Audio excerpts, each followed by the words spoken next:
नमस्कार, दिल्ली न्यूज में आपका बहुत बहुत स्वागत है। चलिए देखते हैं आज की 25 फटाफट काम की और महत्वपूर्ण बड़ी खबरों को। पर इससे पहले वीडियो को लाइक करना बिल्कुल न भूलें। आईएमडी का येलो अलर्ट, राजधानी में कोहरे और बारिश की संभावना। शनिवार सुबह दिल्ली में घना कोहरा छा रहा, जिससे ट्रैफिक और उड़ान सेवाएं प्रभावित हुई। इंदिरा गांधी इंटरनेशनल एयरपोर्ट पर विजिबिलिटी केवल 350 से 500 मीटर रही, जबकि सफदरजंग में ये 200 मीटर तक गिर गई। कोहरे ने शहर के कई हिस्सों में गाड़ियों की रफ्तार धीमी कर दी। मौसम विभाग ने येलो अलर्ट जारी किया है और आगाह किया है कि आज भी कोहरे का प्रभाव रहेगा। वहीं अगले कुछ दिनों में हल्की बारिश की संभावना है, लेकिन 23 जनवरी के बाद शीतलहर लौट सकती है, जिससे तापमान में गिरावट देखने को मिलेगी। दिल्ली एनसीआर की हवा फिर गंभीर, AQI 428, ग्रैप 4 पाबंदियां लागू। दिल्ली एनसीआर में वायु प्रदूषण गंभीर स्तर पर पहुंच गया है। शनिवार शाम राजधानी का AQI 428 दर्ज किया गया है। खराब मौसम और पश्चिमी विक्षोभ के कारण प्रदूषकों का फैलाव कम हो गया है।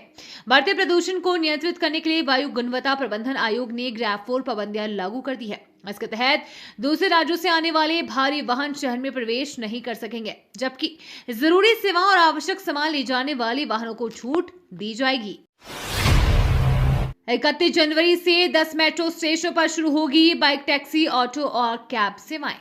दिल्ली मेट्रो यात्रियों के लिए बड़ी सुविधा शुरू होने जा रही है। 31 जनवरी से 10 व्यस्त मेट्रो स्टेशनों पर बाइक, टैक्सी, ऑटो रिक्शा और कैब सेवाएं उपलब्ध होंगी। इसका उद्देश्य यात्रियों को मेट्रो से उतरते ही तुरंत ट्रांसपोर्ट विकल्प देना और घर या दफ्तर तक डोर टू डोर यात्रा आसान बनाना है। इस पहल के तहत DMRC ने सहकार टैक्सी कोऑपरेटिव लिमिटेड के भारत टैक्सी प्लेटफॉर्म के साथ साझेदारी की है। यमुना सफाई के लिए 31 करोड़ की परियोजना, सीवर और ड्रेजिंग शुरू। दिल्ली में यमुना की सफाई के लिए बड़ा कदम उठाया गया है। जल मंत्री प्रवेश साहिब सिंह वर्मा ने 31.31 करोड़ रुपए की लागत से 25 किलोमीटर लंबी भूमिगत सीवर लाइन परियोजना का शिलान्यास किया है। देवली और अंबेडकर नगर की 11 अनधिकृत कॉलोनियों में यह सुविधा उपलब्ध कराई जाएगी।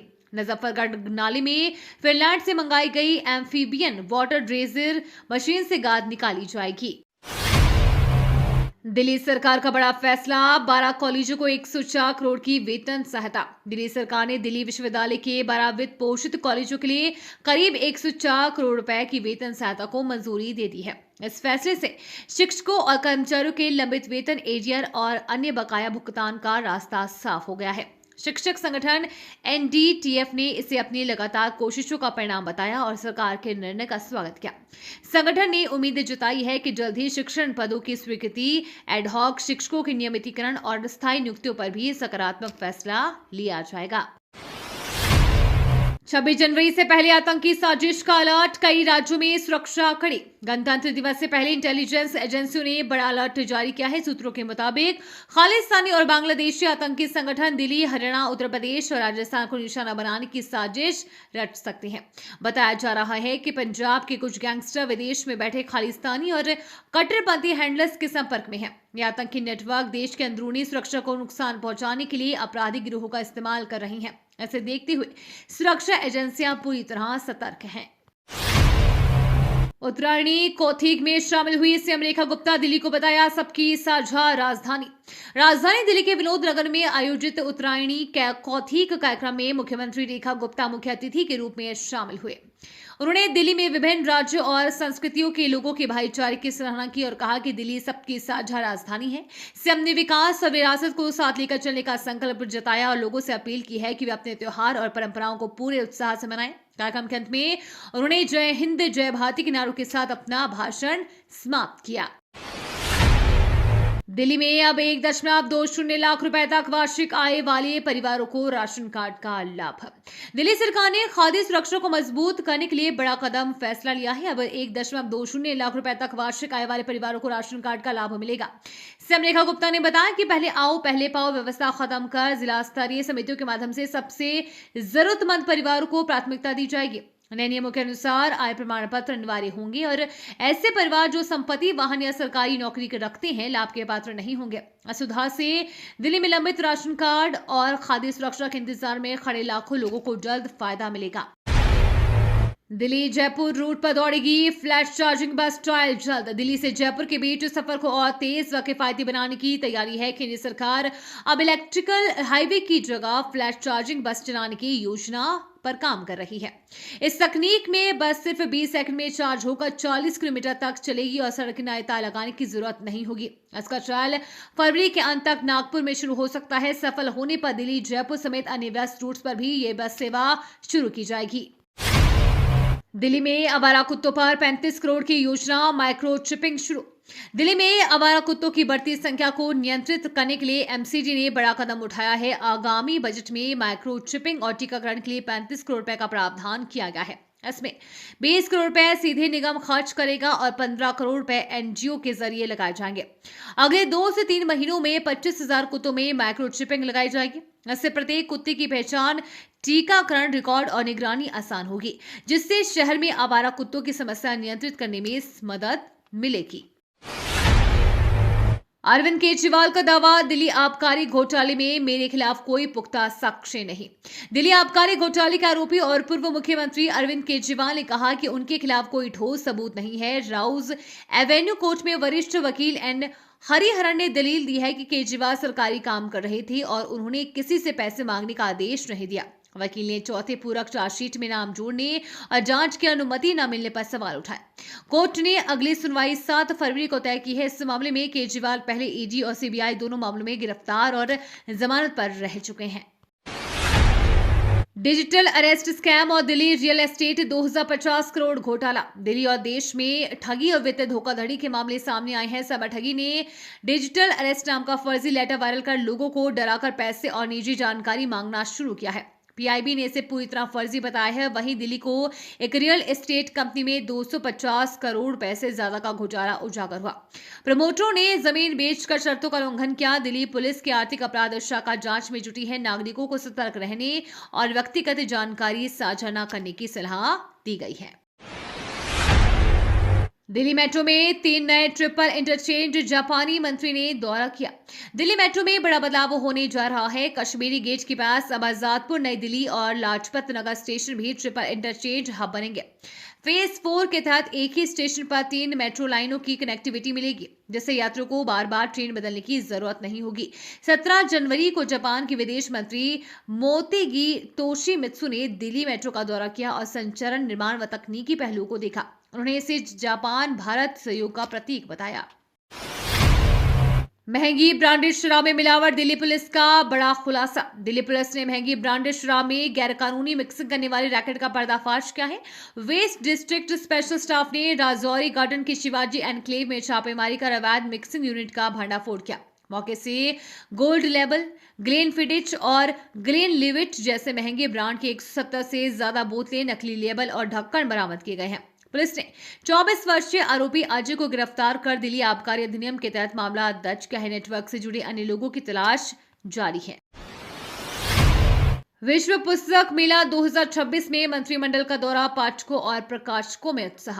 नई दिल्ली में विश्व पुस्तक मेला 2026 के 8वें दिन केंद्रीय गृह मंत्री अमित शाह और शिक्षा मंत्री धर्मेंद्र प्रधान ने मेले का दौरा किया। दोनों मंत्रियों ने भारतीय सैन्य इतिहास थीम पवेलियन और अंतर्राष्ट्रीय पवेलियन का अवलोकन किया, जिसमें अतिथि देश कतर का विशेष स्टॉल आकर्षण बना। हिंदी और भारतीय भाषाओं के प्रकाशकों से संवाद के दौरान उन्होंने मातृभाषाओं में साहित्य के महत्व को रेखांकित किया। बच्चों के पवेलियन किड्स एक्सप्रेस में थल सेना प्रमुख ने बच्चों को पुस्तकें भेजकर पढ़ाई के लिए प्रेरित किया। मेले में ज्ञान, संस्कृति और वैश्विक साहित्य का उत्साह दिखाई देगा। दिल्ली ट्रैफिक पुलिस का जीरो टॉलरेंस अभियान शुरू, आनंद विहार से पहले चरण की शुरुआत। दिल्ली ट्रैफिक पुलिस ने राजधानी को ट्रैफिक जाम से मुक्त करने के लिए जीरो टॉलरेंस अभियान शुरू कर दिया है। आनंद विहार और कौशांबी क्षेत्र से इसकी शुरुआत हुई। ज्वाइंट कमिश्नर मोनिका भारद्वाज ने बताया कि अवैध पार्किंग, गलत बस स्टॉपेज और सड़क पर अव्यवस्थित यात्री उतारने जैसी गतिविधियों पर अब सख्त कार्रवाई होगी। 14 विशेष टीमें तैनात की गई है। यह अभियान चरणबद्ध तरीके से पूरे शहर में लागू होगा ताकि दिल्ली वासियों को सुगम, सुरक्षित और व्यवस्थित यातायात सुविधा मिल सके। बीएमसी चुनाव 2026 आपने हार को लिया संगठन मजबूत करने का अवसर, बीजेपी पर साधा निशाना। बीएमसी चुनाव 2026 में आपको कोई सीट नहीं मिली, लेकिन पार्टी ने इसे सीख और संगठन मजबूती का अवसर बताया। राष्ट्रीय प्रवक्ता प्रियंका कक्कड़ ने कहा कि पार्टी नई है लेकिन हार से नहीं घबराती और भविष्य में और ताकत के साथ आगे बढ़ेगी। उन्होंने बीजेपी पर निशाना साधते हुए कहा कि महाराष्ट्र की राजनीति में अनैतिक तरीकों का इस्तेमाल हुआ, वहीं भाजपा नेताओं ने अपनी जीत को मुंबई करों के भरोसे और सुशासन का प्रमाण बताया। दोनों पक्षों ने चुनाव परिणामों पर भी अपनी अपनी प्रतिक्रियाएं दी। एनसीईआरटी और दिल्ली पुलिस ने जब्त की 32,000 नकली किताबें। एनसीईआरटी ने दिल्ली पुलिस की क्राइम ब्रांच के साथ मिलकर गाजियाबाद के लोनी जावली गांव में एक प्रिंटिंग प्रेस पर छापा मारा। इस कार्रवाई में लगभग 32,000 नकली पाठ्य पुस्तकें जब्त की गई है। मौके से 2 प्रिंटिंग मशीनें, एल्यूमिनियम प्लेट्स और पेपर रोल भी बरामद हुए। एनसीईआरटी ने छात्रों और अभिभावकों से अपील की है कि वे पाठ्य पुस्तकें केवल अधिकृत स्रोत से ही खरीदें और किसी भी संदिग्ध पायरेसी की रिपोर्ट स्थानीय अधिकारियों या एनसीईआरटी को दें। दिल्ली में 80% लोगों को है विटामिन डी की कमी, महिलाओं बच्चों में एनीमिया बढ़ा। दिल्ली में सेहत की गंभीर समस्या सामने आई है। लगभग 70 से 80% लोग विटामिन डी और आयरन की कमी से जूझ रहे हैं। खासकर महिलाएं और बच्चे सबसे अधिक प्रभावित हैं, जिनमें एनीमिया के मामले तेजी से बढ़ रही हैं। डॉक्टरों के मुताबिक धूप की कमी, जंक फूड पर निर्भरता और असंतुलित आहार इसके मुख्य कारण हैं। ईस्ट दिल्ली के अस्पतालों में ओपीडी में विटामिन डी और आयरन की कमी से जुड़े मरीजों की संख्या लगातार बढ़ रही है। समय पर पोषण और इलाज बेहद जरूरी है। पैदल यात्रियों के लिए डेथ ट्रैप बने दिल्ली की सड़कें। दिल्ली की सड़कें पैदल यात्रियों के लिए लगातार खतरनाक होती जा रही है। साल 2025 में राजधानी में 2192 सड़कें हादसे दर्ज हुए हैं, जिनमें 649 लोगों की जान चली गई और 1700 से ज्यादा लोग घायल हुए हैं। सबसे ज्यादा मौतें अज्ञात वाहनों से हुई है। प्राइवेट कार और 2 व्हीलर भी हादसों की बड़ी वजह बने। हालात को देखते हुए दिल्ली ट्रैफिक पुलिस राष्ट्रीय सड़क सुरक्षा माह मना रही है, ताकि लोगों को जागरूक किया जा सके और सड़क पर जिम्मेदार व्यवहार को बढ़ावा दिया जा सके। काई से साफ होगी दिल्ली की हवा, आईआईटी दिल्ली का अनोखा इनोवेशन। दिल्ली में प्रदूषण से निपटने के लिए आईआईटी दिल्ली ने अनोखा समाधान पेश किया है। राष्ट्रीय स्टार्टअप दिवस पर आयोजित प्रदर्शनी में लिक्विड ट्री तकनीक दिखाई गई, जिसमें काई से हवा को शुद्ध किया जाएगा। एक खास शीशे के चैम्बर में मौजूद काई करीब 20 पेड़ों के बराबर ऑक्सीजन पैदा करेगी। मुख्यमंत्री रेखा गुप्ता ने इस इनोवेशन की सराहना करते हुए कहा है कि अब सरकार अस्थायी उपायों से आगे बढ़कर तकनीक आधारित स्थायी समाधान अपना सही रही है। ये प्रदर्शनी दिल्ली के साफ भविष्य की झलक दिखाती है। हार्वर्ड से छीना नंबर 1 का ताज, चीनी यूनिवर्सिटीज ने मारी बाजी। दुनिया की सबसे प्रतिष्ठित यूनिवर्सिटी मानी जाने वाली हार्वर्ड यूनिवर्सिटी को बड़ा झटका लगा है। CWTS लीड एंड रैंकिंग 2025 की साइंस कैटेगरी में हार्वर्ड से नंबर 1 यूनिवर्सिटी का ताज छीन गया है। इस बार पहले और दूसरे स्थान पर चीन की झेजियांग यूनिवर्सिटी और शंघाई जियोटोंग यूनिवर्सिटी रही है। टॉप 10 में तीसरे स्थान को छोड़ दे तो बाकी ज्यादातर पोजीशन चीनी यूनिवर्सिटीज ने हासिल की है, जो वैश्विक शिक्षा में चीन की बढ़ती ताकत को दर्शाता है। सत्य की जीत हुई, सीएम रेखा गुप्ता ने आपसे सिख गुरुओं के अपमान पर माफी की मांग की। दिल्ली की मुख्यमंत्री रेखा गुप्ता ने विधानसभा में सिख गुरु पर कथित अपमान को लेकर आम आदमी पार्टी से माफी मांगने की बात कही। उन्होंने कहा कि विधानसभा अध्यक्ष विजेंद्र गुप्ता द्वारा जारी FSL रिपोर्ट ने सिद्ध कर दिया है कि 6 जनवरी की कार्यवाही की ऑडियो वीडियो रिकॉर्डिंग पूरी तरह प्रामाणिक है। सीएम ने आप पर आरोप लगाया है कि उन्होंने सच्चाई दबाने के लिए पंजाब सरकार और फोरेंसिक एजेंसियों का दुरुपयोग किया। रेखा गुप्ता ने कहा कि धार्मिक भावनाओं को आहत करने वाले कृत्यों के खिलाफ कड़ी कार्रवाई की जाएगी। रेखा गुप्ता का दतिया दौरा, वंदे भारत एक्सप्रेस से आएगी और पीताम्बरा पीठ में करेगी दर्शन पूजन। दिल्ली की मुख्यमंत्री रेखा गुप्ता आज दतिया जिले के दौरे पर रहेंगी। वे वंदे भारत एक्सप्रेस ट्रेन से शाम 6:56 बजे झांसी रेलवे स्टेशन पहुंचेंगी और सड़क मार्ग से दतिया के लिए रवाना होंगी। शाम 7:40 पर वे प्रसिद्ध मां पीताम्बरा पीठ मंदिर में विधिवत दर्शन और पूजन करेगी। इसके बाद रात 8:45 पर वरिष्ठ भाजपा नेता नरोत्तम मिश्रा द्वारा आयोजित रात्रि भोज में शामिल होंगी। रात 10 बजे वे दतिया से झांसी रेलवे स्टेशन के लिए वापस रवाना होंगी। उनके भ्रमण के लिए प्रशासन ने सुरक्षा के सभी इंतजाम किए हैं। नई दिल्ली रेलवे स्टेशन पर एआई और फेस रिकॉग्निशन से होगी सुरक्षा सख्त।